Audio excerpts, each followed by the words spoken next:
Romanos, carta do apóstolo Paulo aos irmãos romanos, irmãos de Roma, capítulo 5, versículos 1 e 2, diz assim a palavra de Deus.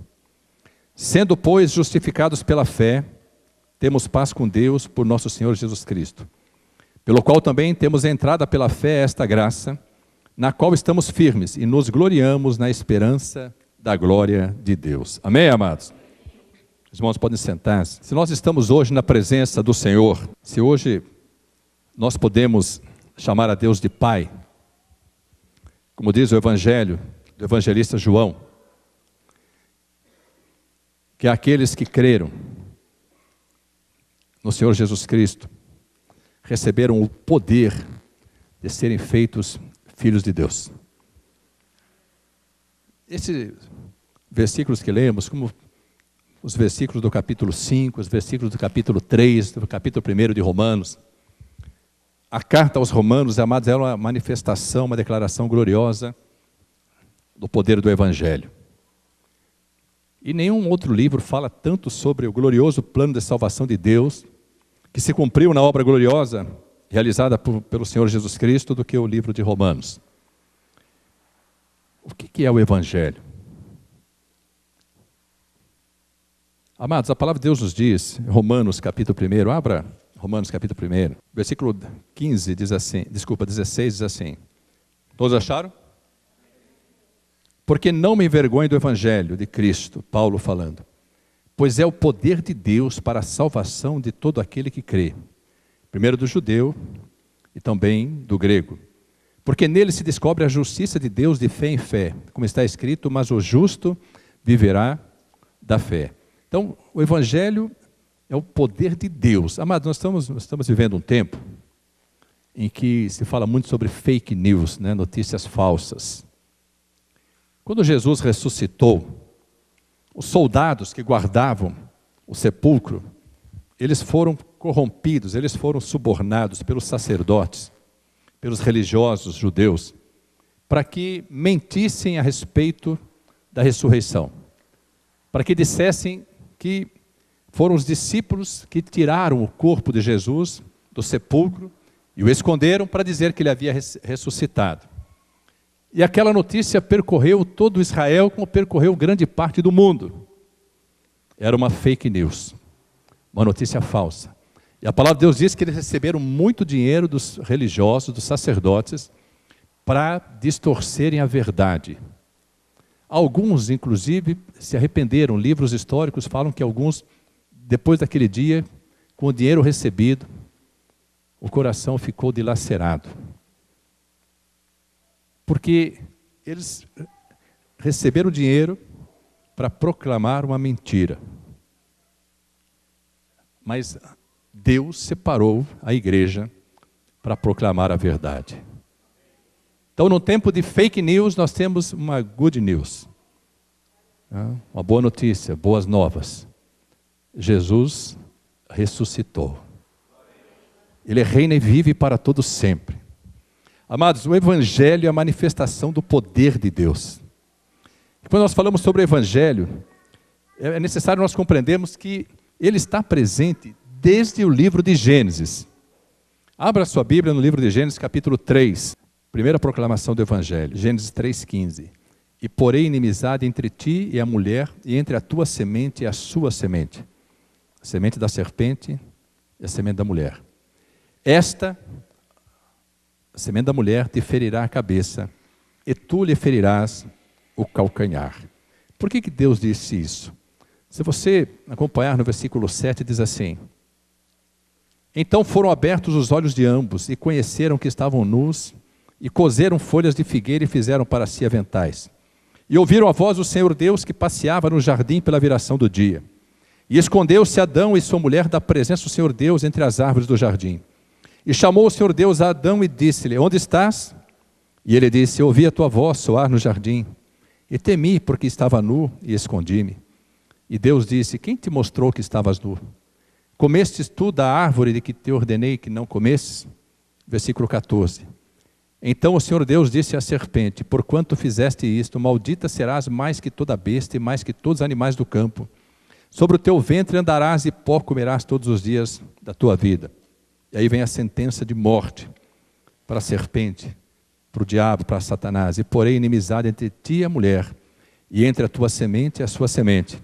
Esta te ferirá a cabeça e tu lhe ferirás o calcanhar.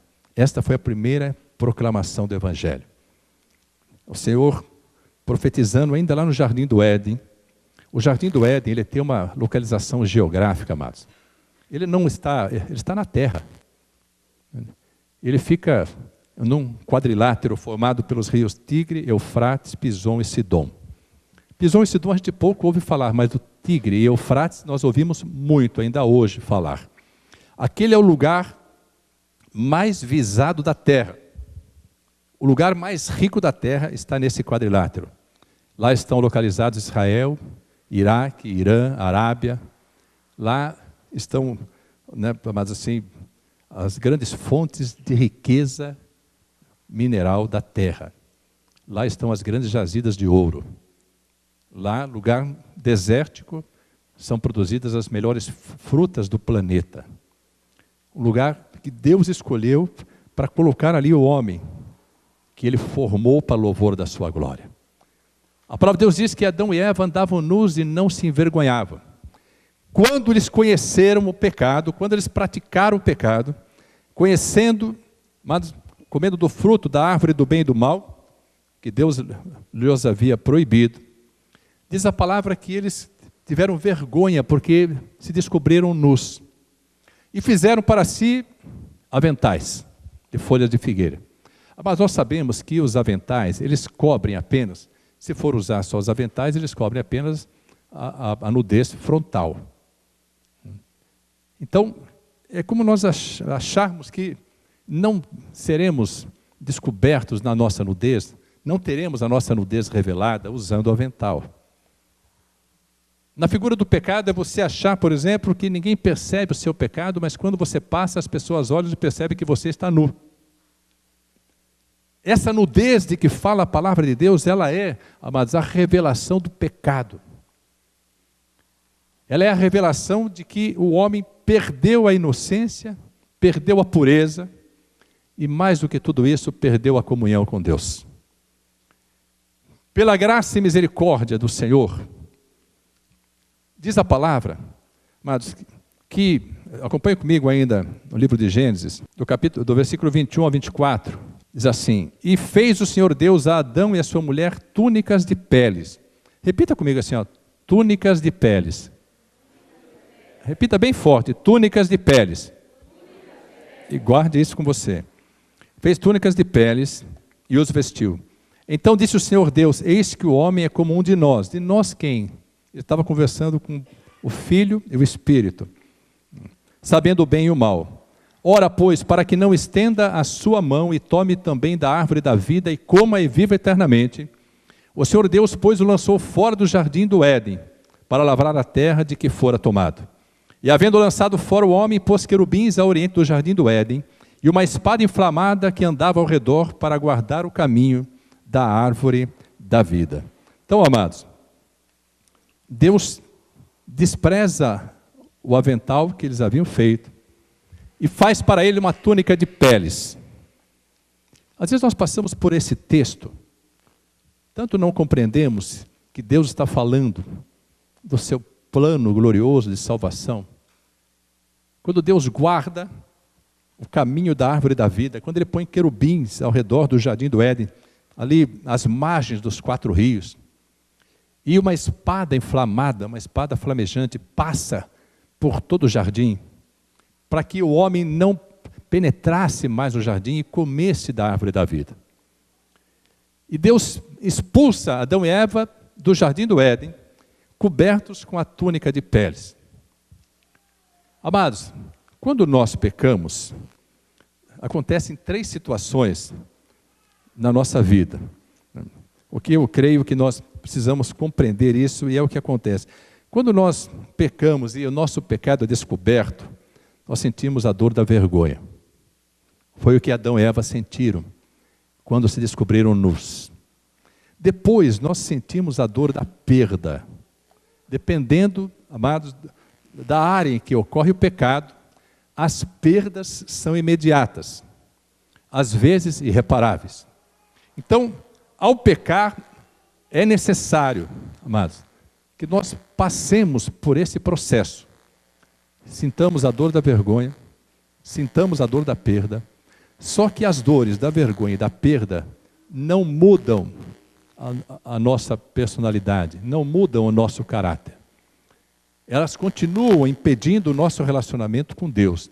A única dor capaz de restaurar, de reconciliar o homem com Deus, é a dor do arrependimento. Amém? A dor do arrependimento é uma das maiores dores que nós podemos sofrer. Quando nós nos arrependemos, nós verdadeiramente passamos a rejeitar o pecado. Não que não pequemos mais, mas naquele pecado do qual nos arrependemos, dificilmente nós cairemos novamente nele. Porque nós sabemos o quanto custou a dor do arrependimento. Então, amados, a túnica de peles com a qual Deus cobriu os corpos de Adão e Eva, por ser túnica de peles, Deus estava já realizando ali no Éden o primeiro sacrifício do cordeiro.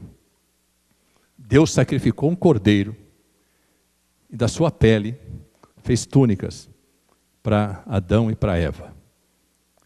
Evidentemente, podem ter sido 2 ou 3 cordeiros, mas simbolicamente era necessário que um cordeiro fosse sacrificado para que a sua pele pudesse cobrir a nudez, pudesse cobrir a vergonha, ainda que não pudesse cobrir o pecado.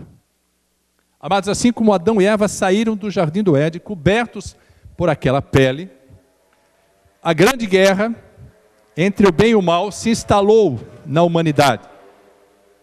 O homem passou a ter esse conhecimento. E Satanás, incorporado na serpente, que a palavra de Deus fala sobre a serpente, que é o diabo, Satanás tentou envaidecer o coração de Eva, dizendo que se ela comesse daquela fruta, ela seria igual a Deus. Amados, muitas vezes nós não compreendemos essa vaidade, esse anseio que existe no coração do homem. Porque o maior de todos os homens, que era o próprio Deus, que se manifestou em carne, o Senhor Jesus Cristo, diz a palavra que ele se humilhou, tomando a forma de servo. Os homens querem ser reis, os reis querem ser Deus, e Deus se fez homem e tomou a forma de servo. Então as coisas de Deus, elas se contrapõem às nossas convicções. E a palavra de Deus, para comprovar para nós que isso que Deus fez ali no jardim, era desde o início o estabelecimento de um poder inigualável, através do sacrifício do cordeiro. O que Deus fez, amados, isso eu quero trazer para os amados como revelação, a palavra, já ministrei sobre isso, mas eu queria que vocês gravassem hoje para poder entender todo o contexto. Deus sacrificou o cordeiro, tirou a pele, fez túnicas para Adão e Eva e reservou o sangue do cordeiro dentro do jardim. Os querubins guardaram a entrada. Ao homem não era mais lícito adentrar para comer do fruto da árvore da vida e viver eternamente. Esse era o plano original de Deus para o homem. O homem transgrediu a lei estabelecida, a ordenança estabelecida por Deus. O homem sai com essa túnica, eu queria que eu e você pudéssemos nos sentir também cobertos por essa túnica, cobrindo a nossa nudez, cobrindo a nossa vergonha, mas não remindo os nossos pecados. Então o homem não era mais possível ter comunhão com Deus, porque o pecado separa o homem de Deus. A palavra de Deus diz que os olhos do Senhor estão sempre atentos, os seus ouvidos sempre preparados para ouvir. A mão do Senhor não está encolhida para que não possa salvar.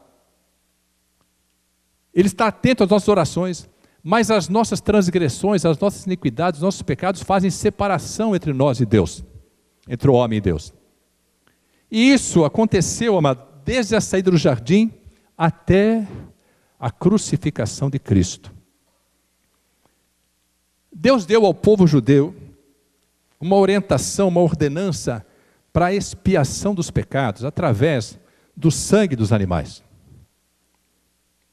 Mas os animais, ainda que pudessem expiar o pecado através do seu sangue, para que os homens pudessem ter uma intimidade com Deus, esse sangue dos animais não abria a porta dos céus aos homens, principalmente aos judeus, que faziam esse ritual de sacrifício dos animais.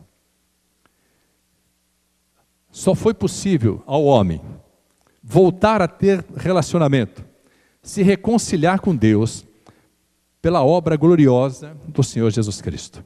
Então, amados, é isso que nós precisamos entender, que o que Jesus realizou na cruz do Calvário foi o cumprimento do plano de salvação de Deus para toda a humanidade. E a essência do Evangelho é exatamente a vida, a morte e a ressurreição de Cristo. Esses são os três pilares, as três colunas do Evangelho: a vida, a morte e a ressurreição de Cristo. E falando sobre a túnica de peles, eu queria que você abrisse sua Bíblia em Apocalipse, capítulo 13, fala sobre a besta que subiu do mar e o poder que a besta recebeu. Versículo 4 diz assim: e adoraram o dragão que deu à besta o seu poder, e adoraram a besta, dizendo: quem é semelhante à besta? Quem poderá batalhar contra ela? A besta é a figura de Satanás. E foi-lhe dado uma boca para proferir grandes coisas e blasfêmias, e deu-se-lhe poder para continuar por 42 meses. E abriu a boca em blasfêmias contra Deus, para blasfemar do seu nome, e do seu tabernáculo dos que habitam no céu. E foi-lhe permitido à besta fazer guerra aos santos e vencê-los. E deu-se-lhe poder sobre toda a tribo, e língua e nação. Leia comigo agora o versículo 8. E adoraram-na todos os que habitam sobre a terra, esses cujos nomes não estão escritos no livro da vida do Cordeiro, que foi morto desde a fundação do mundo. Você pode glorificar a Deus? O Cordeiro do qual saiu a pele, que foi sacrificado na fundação do mundo. Amados, a palavra de Deus traz que todos aqueles que foram cobertos por esse sangue, esses não adorarão a besta. Esses não se deixarão seduzir pelos encantos, pelo poder sedutor do pecado, pelo poder de Satanás. Amados, o Evangelho foi proclamado desde a fundação do mundo. Esse poder glorioso do Cordeiro, que foi morto desde a fundação do mundo, do qual se tirou a pele para a túnica, se concluiu. E esse poder cobriu toda a terra, quando Jesus Cristo derramou o seu sangue na cruz do Calvário. E pela sua obra gloriosa, nós que andávamos cobertos de túnicas, fomos cobertos pelo sangue do Cordeiro eterno. E cobertos pelo sangue do Cordeiro, nós pudemos chegar nos limites do jardim do Éden. E os querubins não nos queriam deixar entrar, para que nós pudéssemos comer da árvore da vida, do seu fruto. Mas sabe qual é a boa notícia? Sabe qual é a good news? Sabe o que o poder do Evangelho, a obra gloriosa de Cristo fez por nós? Os querubins que tentaram nos impedir de viver a vida eterna, em figura, perguntam assim: por que você quer entrar a comer do fruto da árvore da vida? E nós falamos assim: porque eu tenho a cobertura do sangue do Cordeiro eterno. Eu tenho a cobertura do sangue do Cordeiro, não do Cordeiro animal, nem do Cordeiro que foi morto desde a fundação do mundo, mas do Cordeiro de Deus que tira os pecados do mundo. Eu tenho a cobertura desse sangue. E espiritualmente, é como se esse nosso sangue fosse colhido pelos querubins, levados até lá, onde estava reservado o sangue do Cordeiro que foi morto desde a fundação do mundo, e fizesse o teste do DNA. E os querubins dizem assim: pode entrar para este jardim chamado Igreja do Deus Altíssimo, onde vocês podem comer do fruto da árvore da vida e viver eternamente, porque o sangue que está sobre as vossas vidas é o mesmo sangue do Cordeiro que foi morto desde a fundação do mundo. Você pode glorificar a Deus. Amados, que obra gloriosa que Deus realizou para as nossas vidas. Que obra tremenda. Amados, voltando a Romanos capítulo 5. Nós que não tínhamos paz com Deus por força do pecado. Diz assim a palavra, versículo 1. Sendo, pois, justificados pela fé, temos paz com Deus por nosso Senhor Jesus Cristo. Nós louvamos ainda há pouco, foi na cruz. Amados, a justificação é um mistério glorioso. Por que Cristo teve que morrer? Será que não seria suficiente matarmos todos os cordeiros da terra? Consagrarmos todos os animais? Ocorre, amados, que o homem, ele estava morto em seus pecados, não podia ter comunhão com Deus. O pecado separa o homem de Deus.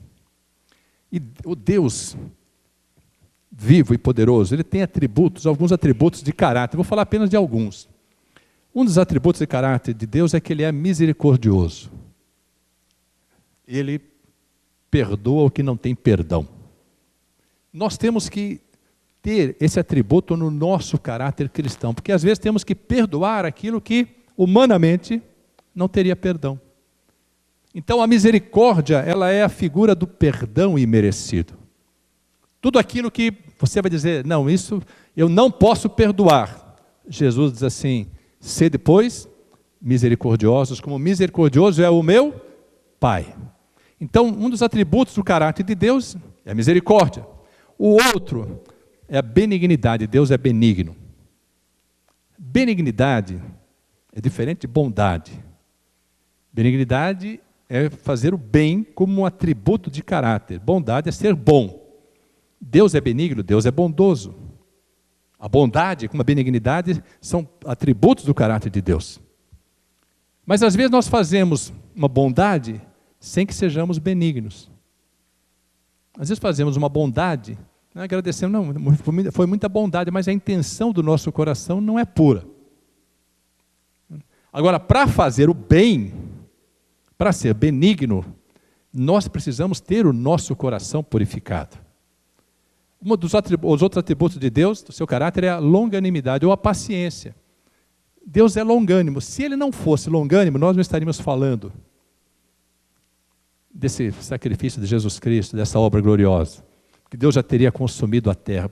Várias vezes Ele manifestou a vontade de consumir e destruir a terra, e uma vez Ele o fez, no dilúvio. No dilúvio, uma única família se salvou, a família de Noé. Porque todos os demais não deram ouvidos à voz de Deus. Então, Deus, naquele momento, Deus se cansou da dureza de coração do homem, da negligência do homem, do distanciamento do homem em relação ao próprio Deus. Ainda que Noé pregasse, construiu a arca, quase 100 anos construindo a arca. Diz a palavra de Deus que quando a porta da arca se fechou por fora, porque quem fechou foi o próprio Senhor, apenas Noé e a sua família, os animais, estavam na arca. Noé pregou para todos os habitantes que estavam naquela região. Nenhum acreditou, mas a família dele foi salva. O que Noé nos ensina? O que Deus nos ensina com isso? Amados, não adianta nós queremos ganhar todas as pessoas que estão próximas a nós. Ganhar os nossos vizinhos, ganhar os nossos amigos, nossos colegas de trabalho, de faculdade, de escola. Ganhar as pessoas que estão na rua, se nós não ganharmos a nossa própria família. Porque um dia, em figura, a arca também vai se fechar. Será que a nossa família estará dentro dela? Será que a nossa parentela estará dentro dela? Será que os nossos amigos estarão dentro da arca? Será que as pessoas que nós amamos hoje continuarão a conviver conosco na eternidade? Amados, nós vamos achar falta de muitos na eternidade. Evidentemente, vamos nos lembrar E se tivermos feito a nossa parte, qual é a nossa parte? Falar do Evangelho, como disse o apóstolo Paulo, eu não me envergonho do Evangelho. Ainda que a palavra da cruz seja loucura para todos, para nós que somos salvos, ela é a manifestação do poder de Deus. Então, amados, outro atributo do caráter, quero falar de 2 atributos que são essenciais no caráter de Deus. Um é a santidade. Deus é santo, amém? Deus é perfeito em santidade. Em Deus não há mácula, em Deus não há pecado. A palavra de Deus diz que no céu, os anjos continuam louvando, adorando a Deus, dizendo santo, santo, santo. 3 vezes santo. Santidade perfeita. Mas a outra característica, outro atributo do caráter é a justiça. Se Deus é santo, mas também é justo, e a justiça fala da excelência moral de Deus. Então, a justiça impede que Deus, por exemplo, abra a porta do céu ao pecador. O pecado, ele é, perante os olhos de Deus, considerado um crime. E se o pecado é um crime, o pecador, perante o tribunal de justiça, ele é um réu. Então, o pecado é um crime. O pecador é o réu. Então, se Deus, que é santo, não pode contemplar o pecado, ainda que ame o pecador, por ser justo, ele não pode permitir que o pecador tenha com ele comunhão. Para que o pecador possa ter comunhão com Deus, ele precisa ser justificado. Justificado significa tornar-se justo. Ao tornar-se justo, ele pode voltar a ter a comunhão com Deus e passar a ouvir a voz de Deus nesse jardim bendito, glorioso, chamado igreja. Como Adão ouvia a voz de Deus na viração do dia. Só que para a justificação do pecador, o sangue de animais, o sangue de cordeiros, de bodes, de cabritos, de bois, não poderia fazer essa justificação. Deus, como justiça, ele teria que punir o pecador. Punir o pecador significa uma condenação eterna. Trazendo para uma linguagem para nós compreendermos bem, o destino do pecador é o inferno. Não tem outro. Então, perante Deus, a humanidade estava condenada.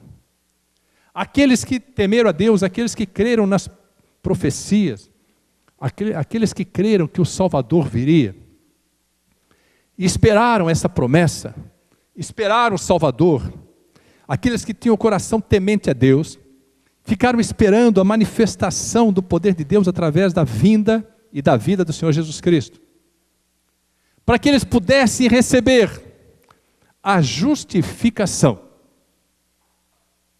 A justificação significa que um justo precisava morrer para justificar um pecador.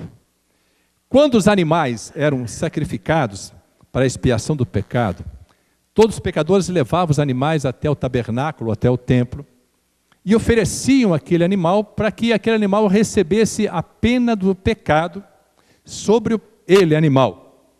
E o dono do animal, podia ser o criador do animal ou o que tinha comprado aquele animal, oferecia aquele animal para que tivesse uma morte vicária, uma morte substituta. E antes desse animal ser sacrificado, o sacerdote recebia o animal do pecador. E vou dizer para os amados, o sacerdote também tinha que sacrificar o animal por si, porque ele também é pecador. Só que ele impunha as mãos sobre o pecador e as mãos sobre o animal. Nessa ação de pôr as mãos sobre o pecador e pôr as mãos sobre o animal, ele imputava ao animal, todos os pecados daquele pecador. Havia uma imputação. Imputação significa atribuir a alguém a responsabilidade por algo. Então era como se o animal fosse ali o responsável por todos os pecados. Sendo responsável por todos os pecados, ele recebia a pena de morte. E a palavra de Deus diz que o salário do pecado é a morte. Então ele recebia a pena de morte e era morto. Com esse sacrifício, o pecado havia sido imputado para o animal, o pecador estava livre desse pecado. Só que todos os anos, às vezes várias vezes ao ano, o pecador tinha que ir para o templo ou para o tabernáculo levando esse animal. O que Jesus fez por nós, amado, é uma coisa tão tremenda, porque ao ser crucificado, ele que não tinha pecado, se fez pecado ou pecador por nós. Então presta atenção. Todos os pecados que estavam sobre a minha vida e sobre a sua vida, todos os pecados da humanidade, foram lançados sobre Cristo. Quando ele diz para o Pai, Pai, se puderes, afasta de mim esse cálice. Diz a palavra que ali ele verteu o suor de sangue. O suor dele estava como gotas de sangue. Ele não queria beber aquele cálice, porque aquele cálice é chamado a palavra como o cálice do furor e da ira de Deus contra os pecadores. Aquele cálice que ele não queria beber era o cálice de um vinho tornado amargo, de um vinagre. Porque nesse vinho foram depositados os nossos pecados, as nossas transgressões, as nossas iniquidades, e também as nossas doenças, as nossas enfermidades. Então ele foi levado à cruz do Calvário, e naquele momento que ele estava crucificado, foi imputado a ele, isso chama doutrina da imputação, foi imputado a ele, todos os pecados da humanidade, dos que existiam, dos que viriam a existir, os nossos já estavam sobre ele. Por isso ele sofreu. Por isso ele sangrou até a morte. Por isso Deus Pai não pôde olhar para ele, e foi a primeira vez que Jesus não chama a Deus de Pai. Chama a Deus de Deus, diz assim, Deus meu, por que me abandonaste? Amados, a nossa vida, ela era uma vida de trevas. Nós estávamos cobertos por vestes negras. A partir do momento que Jesus derramou o seu sangue no Calvário, aquela veste negra que estava sobre nós, foi coberta pelo sangue de Jesus e se tornou uma veste alva como a neve. Sabe o que significa isso? Os nossos pecados foram lançados sobre ele. E aí tem, amados, uma imputação reversa.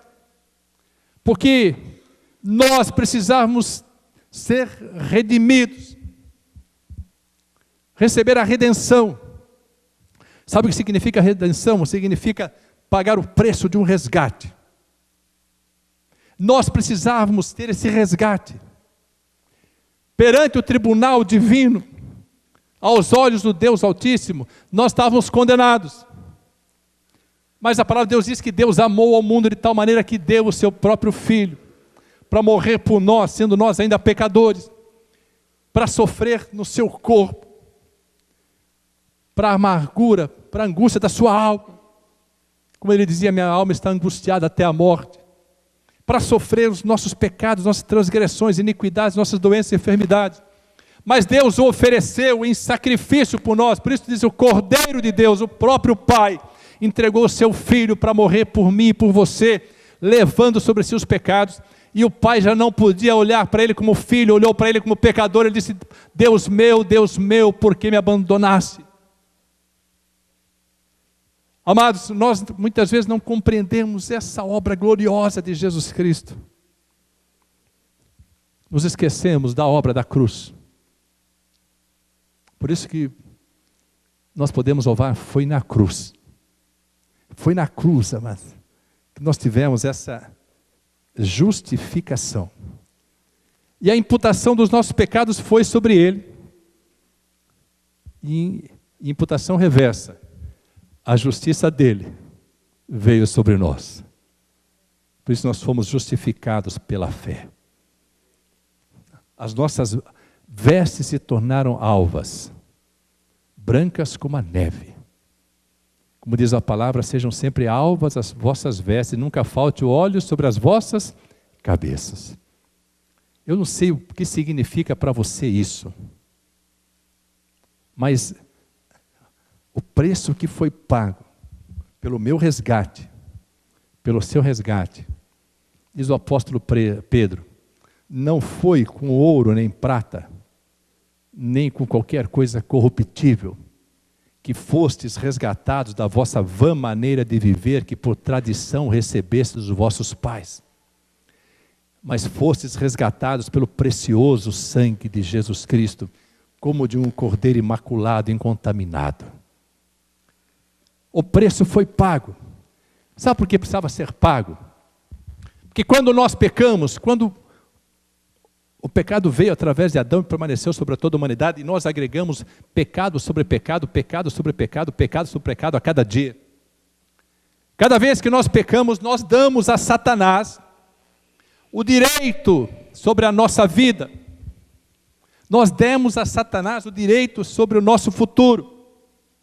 Nós demos a Deus o direito de nos punir com uma condenação eterna chamada eternidade no inferno. E na sua santidade, e na sua justiça, Ele não podia olhar para nós, e ainda que o seu coração ardesse, ainda que Ele desejasse muito, o desejo de Deus de reconciliar-se conosco era tão grande que Ele deu o seu Filho, mas ainda que Ele desejasse, Ele não podia fazê-lo por causa da sua justiça. Por isso diz, justificados pela fé. O preço foi pago. Eu queria que você abrisse sua Bíblia em Colossenses capítulo 2.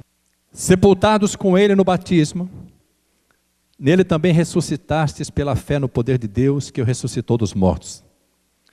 E quando vós estáveis mortos nos pecados e na incircuncisão da vossa carne, vos vivificou juntamente com Ele, perdoando-vos todas as ofensas.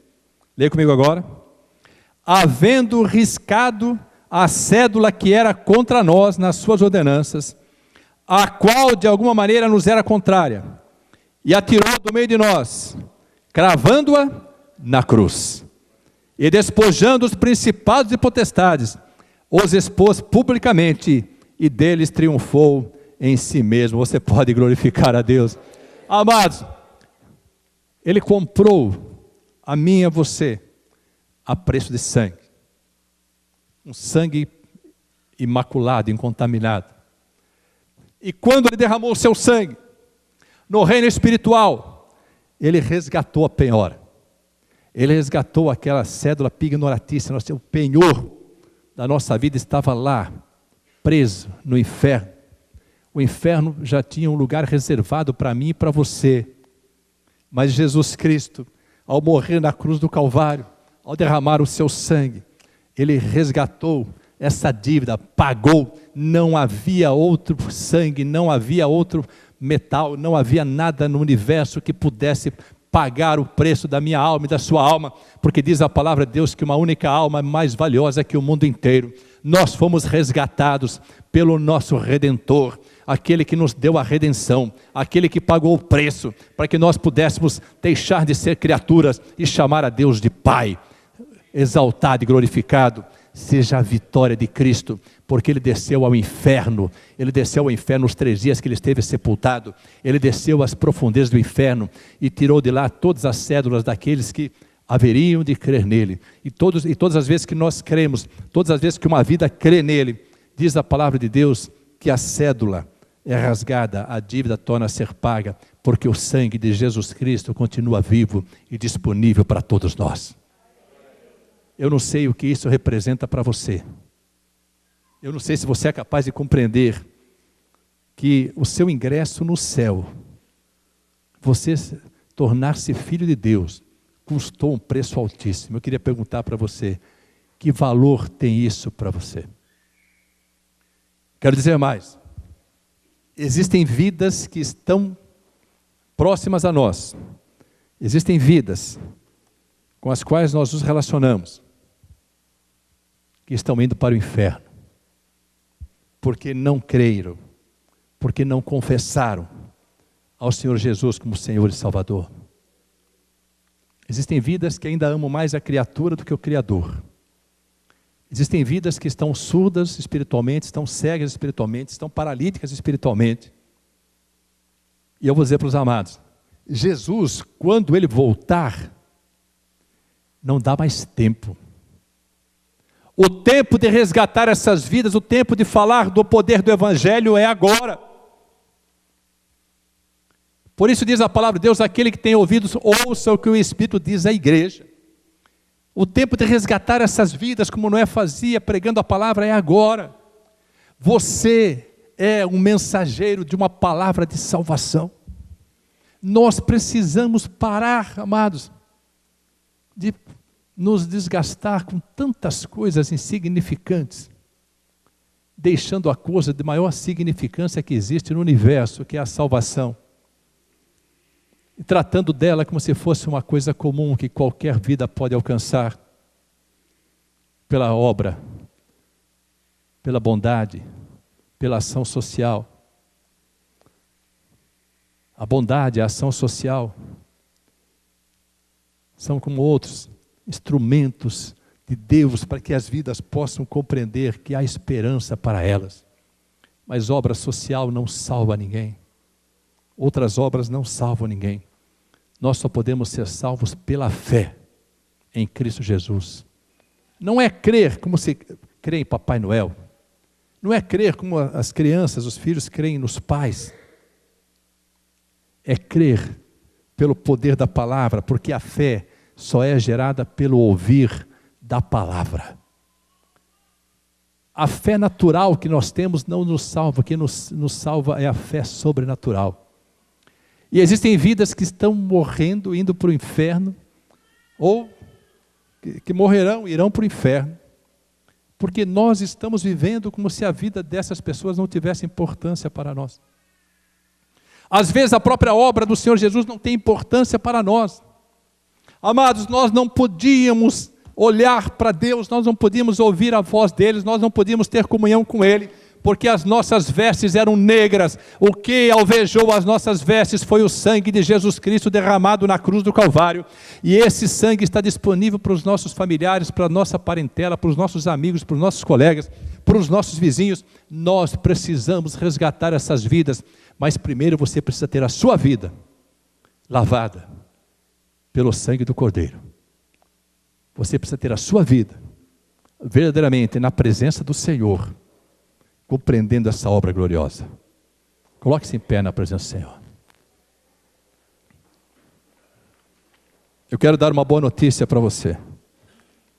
Abre em Romanos capítulo 8, em pé. Romanos capítulo 8. Nós estávamos condenados, mas o sangue do Cordeiro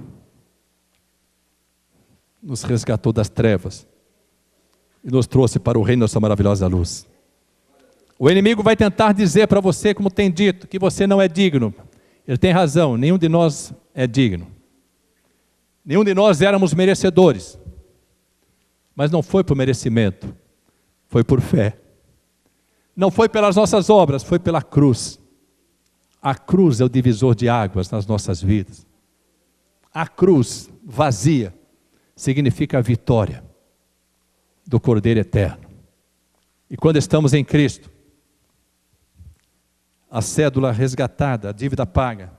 Romanos capítulo 8, versículo 1 diz assim: portanto agora, leia comigo, nenhuma condenação há, repita, nenhuma condenação há para os que estão em Cristo Jesus, que não andam segundo a carne, mas segundo o Espírito, porque a lei do Espírito de vida em Cristo Jesus me livrou da lei do pecado e da morte. Você pode glorificar a Deus? Deus seja louvado por essa porção gloriosa. Eu queria orar pela tua vida hoje.